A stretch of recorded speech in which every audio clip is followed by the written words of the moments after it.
दोस्तों, आज हम सुनेंगे नाग पंचमी पर्व से जुड़ी एक पौराणिक कथा। इस पौराणिक कथा के अनुसार प्राचीन काल में एक सेठ जी के 7 पुत्र थे। सातों का विवाह हो चुका था। सबसे छोटे पुत्र की पत्नी श्रेष्ठ चरित्र की विदुषी और सुशील थी, परंतु उसके भाई नहीं था। एक दिन बड़ी बहू ने घर लीपने को पीली मिट्टी लाने के लिए सभी बहुओं को साथ चलने को कहा। तभी धलिया और खुरपी लेकर मिट्टी खोदने के लिए सब चल पड़ी। वहां जाकर उन्होंने मिट्टी को खोदना शुरू कर दिया। तभी वहां से एक सर्प निकला, जिससे बड़ी बहू खुरपी से मारने लगी। ये देखकर छोटी बहू ने उसे रोकते हुए कहा, मत मारो इसे, ये बेचारा निरपराध है। ये सुनकर बड़ी बहू ने उसे नहीं मारा। तब सर्प एक ओर जा बैठा। तब छोटी बहू ने उससे कहा, हम अभी लौट कर आते हैं, तुम यहां से जाना मत। ये कहकर वो सबके साथ मिट्टी लेकर घर चली गई और वहां कामकाज में फंसकर सर्प से जो वादा किया था वो उसे भूल गई। उसे दूसरे दिन वो बात याद आई तो सबको साथ लेकर वो वहां पहुंची और सर्प को उसी स्थान पर बैठा देखकर बोली, सर्प भैया नमस्कार। सर्प ने कहा, तू भैया कह चुकी है, इसलिए तुझे छोड़ देता हूं, नहीं तो झूठी बात कहने के कारण तुझे अभी डस लेता। वो बोली, भैया मुझसे भूल हो गई, उसकी क्षमा मांगती हूं। तब सर्प ने कहा, अच्छा, तू आज से मेरी बहन हुई और मैं तेरा भाई हुआ, तुझे जो मांगना है वो मांग ले। वो बोली, भैया मेरा कोई नहीं है, अच्छा हुआ जो तू मेरा भाई बन गया। कुछ दिन व्यतीत होने पर वो सर्प मनुष्य का रूप रखकर उसके घर आया और बोला कि मेरी बहन को भेज दो। सबने कहा कि इसके तो कोई भाई है ही नहीं। तो वो बोला, मैं दूर के रिश्ते का इसका भाई हूं, बचपन में ही बाहर चला गया था। उसके विश्वास दिलाने पर घर के लोगों ने छोटी को उसके साथ भेज दिया। उसने मार्ग में बताया कि मैं वही सर्प हूं, इसीलिए तू डरना नहीं और जहां चलने में कठिनाई हो वहां मेरी पूंछ पकड़ लेना। उसके कहे अनुसार छोटी ने वैसा ही किया और इस प्रकार वो उसके घर पहुंच गई। वहां के धन ऐश्वर्य को देखकर वो चकित हो गई। एक दिन सर्प की माता ने उससे कहा, मैं बाहर जा रही हूं, तू अपने भाई को ठंडा दूध पिला देना।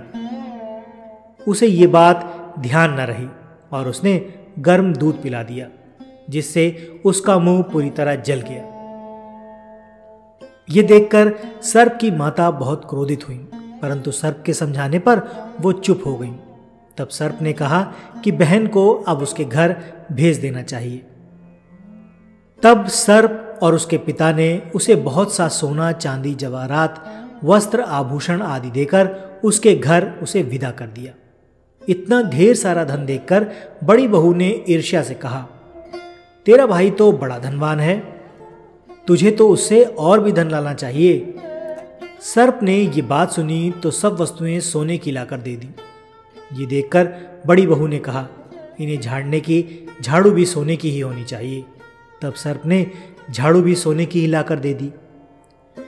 सर्प ने छोटी बहू को हीरा मणियों का एक अद्भुत हार दिया। उसकी प्रशंसा उस देश की रानी ने भी सुनी और वो राजा से बोली कि सेठ की छोटी बहू का हार यहां आना चाहिए। राजा ने मंत्री को हुक्म दिया कि उससे वो हार लेकर शीघ्र उपस्थित हो। मंत्री ने सेठ जी से जाकर कहा कि महारानी जी छोटी बहू का हार पहनेंगी, वो उसे लेकर मुझे दे दो। सेठ जी ने डर के कारण छोटी बहू से हार मांगकर उसे दे दिया। छोटी बहू को यह बात बहुत बुरी लगी। उसने अपने भाई सर्प को याद किया और आने पर प्रार्थना की कि भैया रानी ने हार छीन लिया है, तुम कुछ ऐसा करो कि जब वो हार उसके गले में रहे तब तक के लिए सर्प बन जाए और जब वो मुझे लौटा दे तब हीरो और मणियों का हो जाए। सर्प ने ठीक वैसा ही किया। जैसे ही रानी ने हार पहना वैसे ही वो सर्प बन गया। ये देखकर रानी चीख पड़ी और रोने लगी। ये देखकर राजा ने सेठ के पास खबर भेजी कि छोटी बहू को तुरंत भेजो। ये देखकर राजा ने सेठ के पास खबर भेजी कि छोटी बहू को तुरंत भेजो। सेठ जी डर गए कि राजा न जाने क्या करेगा। वे स्वयं छोटी बहू को साथ लेकर उपस्थित हुए। राजा ने छोटी बहू से पूछा, तुमने क्या जादू किया है? मैं तुम्हें दंड दूंगा। छोटी बहू बोली, राजन, धृष्टता क्षमा कीजिए, ये हार ही ऐसा है कि मेरे गले में हीरो और मणियों का रहता है और दूसरे के गले में ये सर्प बन जाता है। ये सुनकर राजा ने ये सर्प बना हार उसे देकर कहा, अभी पहनकर दिखाओ। छोटी बहू ने जैसे ही उसे पहना वैसे ही वो हीरो और मणियों का हो गया। ये देखकर राजा को उसकी बात पर विश्वास हो गया और उसने प्रसन्न होकर उसे बहुत सी मुद्राएं भी पुरस्कार स्वरूप दे दी।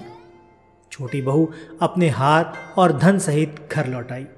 उसके धन को देखकर बड़ी बहू ने ईर्ष्या के कारण उसके पति को सिखाया कि छोटी बहू के पास कहीं से धन आया है। ये सुनकर उसके पति ने अपनी पत्नी को बुलाकर कहा, ठीक ठीक बता कि ये धन तुझे कौन देता है। तब वो सर्प को याद करने लगी। तब उसी समय सर्प ने प्रकट होकर कहा, यदि मेरी धर्म बहन के आचरण पर संदेह प्रकट करेगा तो मैं तुझे डस लूंगा। जो कोई भी ऐसा करेगा मैं उसे भी डस लूंगा। ये सुनकर छोटी बहू का पति बहुत प्रसन्न हुआ और उसने सर्प देवता का बड़ा सत्कार किया।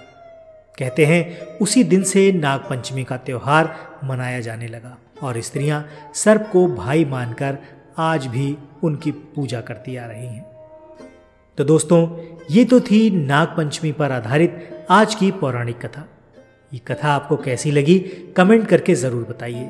वीडियो अच्छा लगा है तो इसको लाइक करके चैनल को सब्सक्राइब ज़रूर कीजिएगा। आज के वीडियो में फ़िलहाल इतना ही। मिलते हैं अगले वीडियो में ऐसी ही किसी रोचक कहानी या फिर लोक कथा के साथ। तब तक के लिए आपका धन्यवाद।